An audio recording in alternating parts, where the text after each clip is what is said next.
पालिकेचे इलेक्शन हे जोरात चालू झालेले आहेत आणि इथं शिंदे गटाच्या वतीने उमेदवारी करतायत रुपेश दराडे आणि राष्ट्रवादीकडून उमेदवारी करतायत नगराध्यक्ष पदासाठी राजेंद्र लोणारे. तर मला या येवला तालुक्यामध्ये काटेकी टक्कर होणार का या दोन उमेदवारांमध्ये? 100%. काय वाटतं आपल्याला या दोन्ही उमेदवारांपैकी?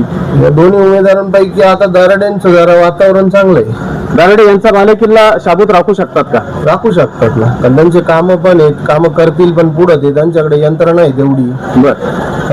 तर मला तुम्हाला दुसरा प्रश्न विचारायचा की या मागील 5 वर्षांमध्ये या येवला तालुक्यामध्ये नगरपालिकेच्या माध्यमातून काही कामं झाले का? कामं तसे 20%च झाले. जे व्हायला पाहिजे तेवढे कामं तर काही झालेले नाहीये. मग या तालुक्याला एवढं मोठं मंत्रिपद असताना आपल्या तालुक्याचा विकास झाला नाही का? नाही पाहिजे तसा विकास नाहीये.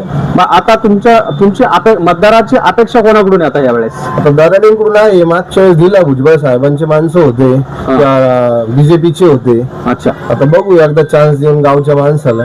म्हणजे तुम्ही शिवसेनेला चान्स देणार यावेळेस? हो. तुमचं नाव काय म्हटले? अमोल वांबुरे.